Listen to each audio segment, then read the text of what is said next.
Wife done beat me to it, so she came home. Got a bear. Got me a hat.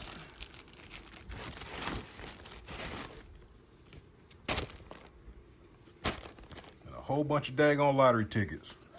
Ain't that something? Gotta love it, man. Gotta love it. But I actually snuck out myself and ran up here to Publix. And actually not Publix, but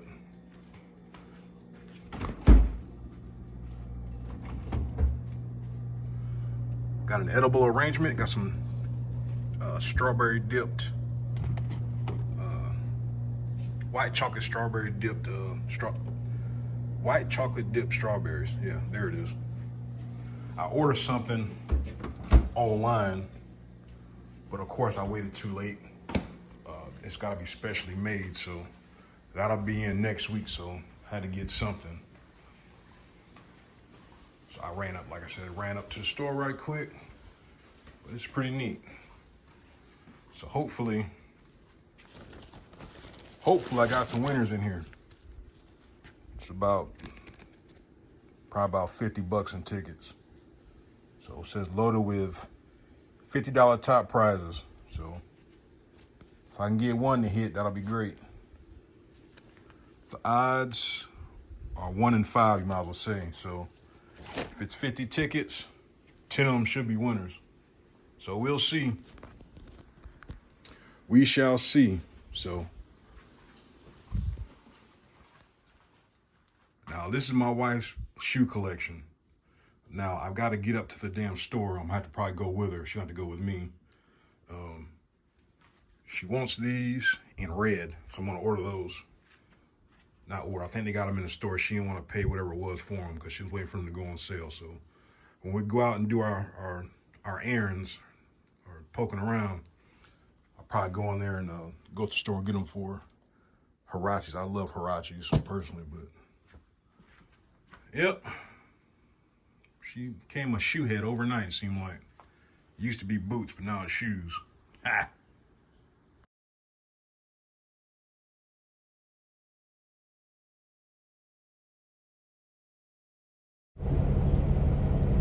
Well, where's the time go? I said it every weekend, but got to get back after it. It's Monday morning, and it was an uneventful weekend. It was a great weekend.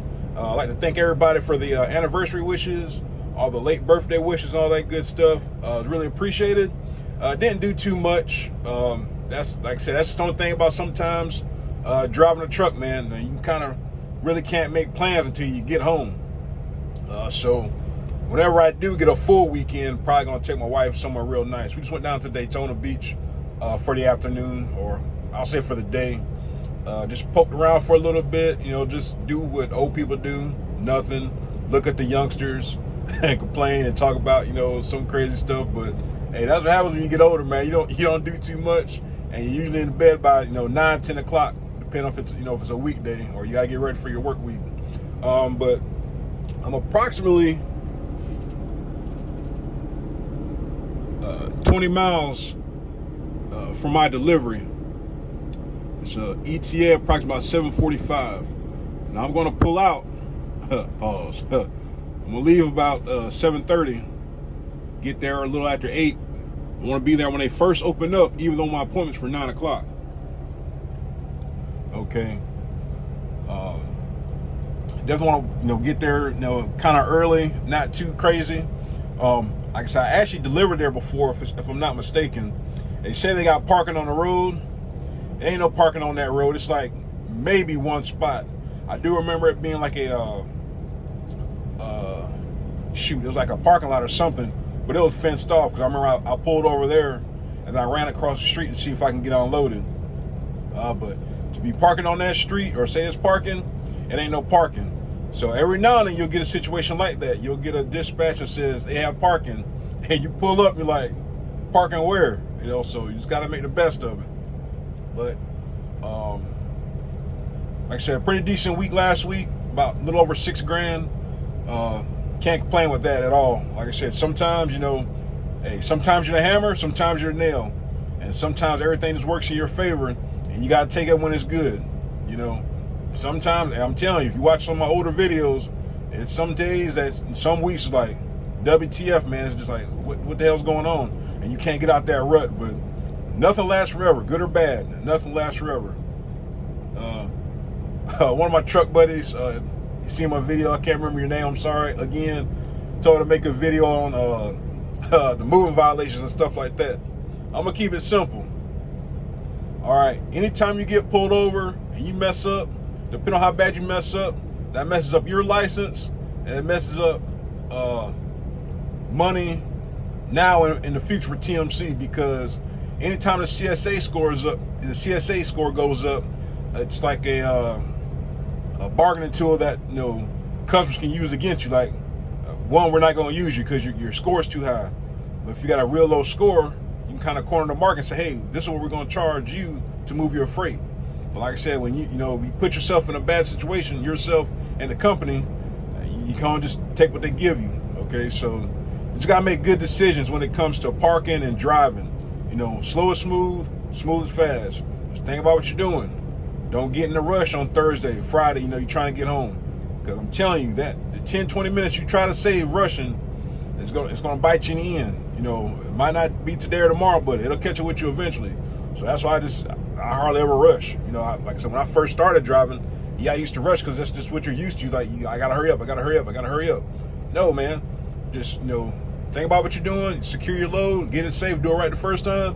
That way you're not pulling on the side of the road, trying to fix something. You don't lose your load.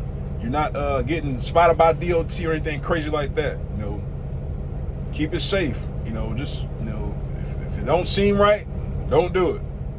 I'm keeping it. That's about as simple as I can keep it. And another thing about moving violations and stuff with the CSA score, stuff like that affects you. So like I said, if you want to go leave TMC or go to another job or another company, they're gonna look at your damn record like, man, you got X amount of violations.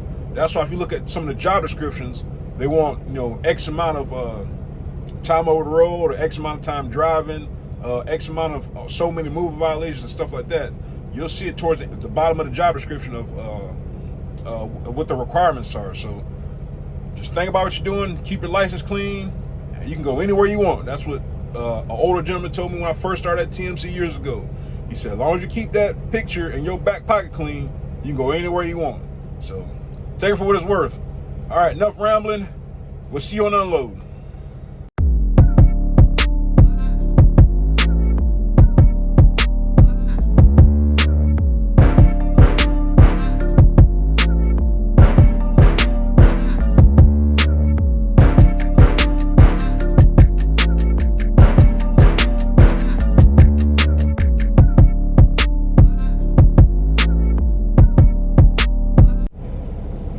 All right, not too bad.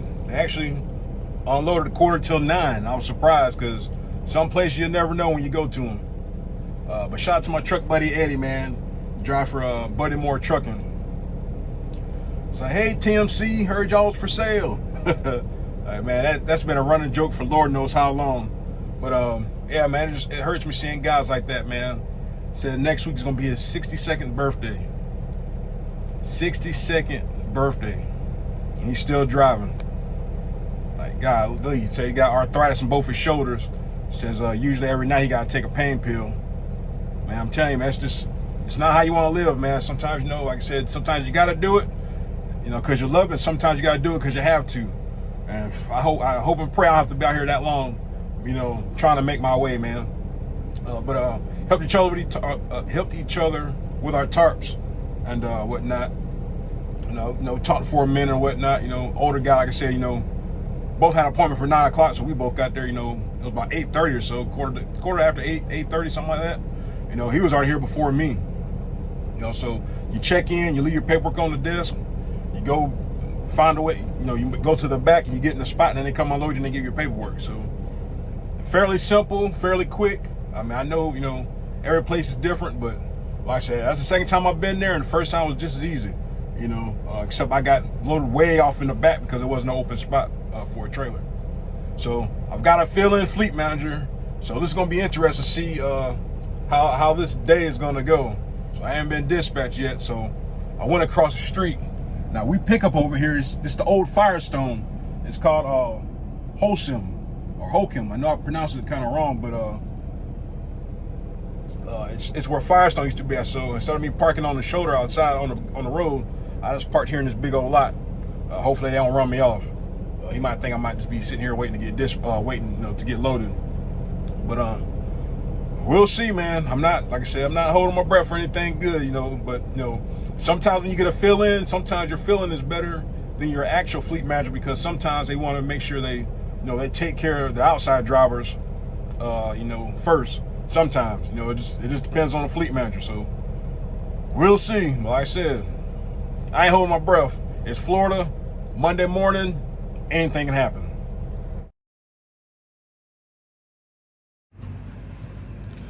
All right, 200 miles later, I'm at my pickup in Georgia.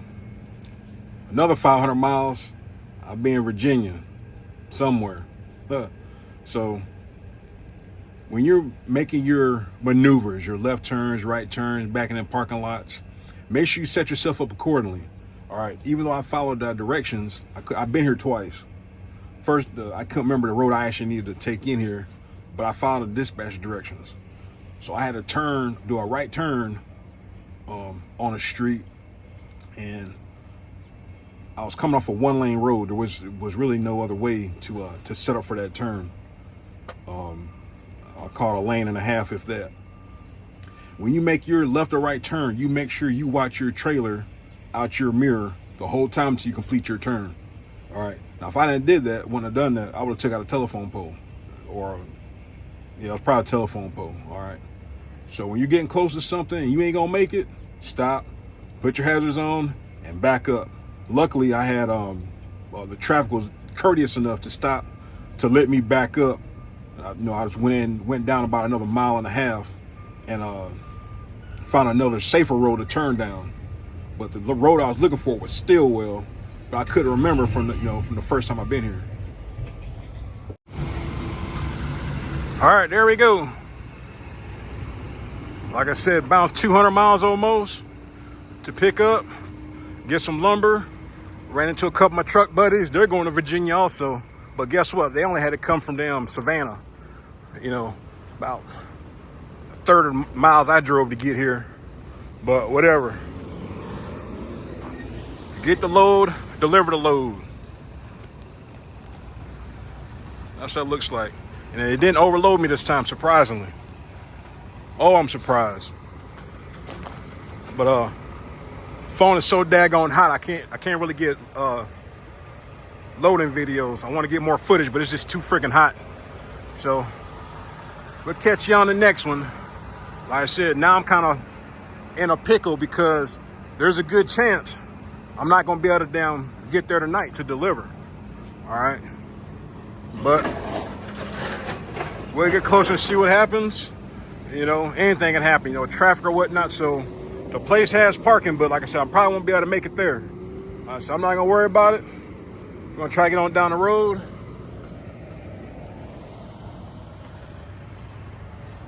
That looks pretty sexy, though. Pretty daggone sexy. A little crooked, but it's all right. Like I said, you only get paid to tarp once. All right, then go grab my paperwork. We'll see you on the next one.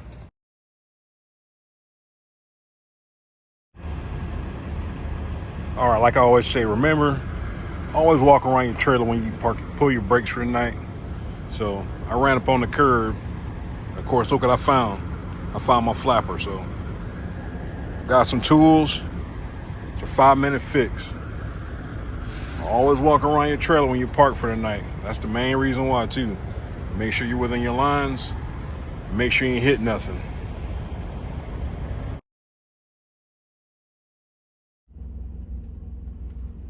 All right, I want to do another video right quick to touch on about this load I've got. All right. Now, it's vital that a good fleet manager, will know how to, run you productively. All right, now, if my fleet manager was in, I'm willing to bet any amount of money I wouldn't have drove 3 hours to go pick up a load. All right. Usually what he'll do is, i.e. if I got 10 hours on my clock, he's trying to find something I can deliver, something I can park up or use most of my time to deliver the following morning. All right. Now my fill-in, which is probably new, just seen a load, it pays X amount of dollars, so it pays a lot of money, so he's gonna dispatch the driver on it, which is wrong. Okay, now me personally, I'd rather have pick up somewhere around Jacksonville, which is less than 30 miles, and that load pays less, and deliver it first thing in the morning. And I'll still have a fresh clock. All right, so since I had to drive 3 hours to go pick up, that's the time that I'm short. All right, so you see what I'm saying? So sometimes when you choose your loads, if your fleet manager gives you a choice between so many loads, that's the stuff you got to think about. Sometimes you can't think about the one that has the most revenue, unless you know that you can deliver early, and then of course you'll be ahead of the game. But sometimes you need to find that load that's less miles to pick up and less miles to drive, to make sure that you're in a good area to get reloaded. All right, so like I said, so now I'm already behind the clock, and it's not even Tuesday yet. So somehow, some way, I'm gonna see if I can get back ahead of my clock. But it all depends on what I'm gonna get dispatched on tomorrow. But I'll worry about that when I get to it. But yeah, always be cognizant of when you're choosing loads, on which loads to choose. Like I said, you get the load that pays the most, but you might be driving for a minute. All right, so like I said, I had to drive damn near 200 miles and still have 500 miles, to deliver. So, we're gonna see how this week works out.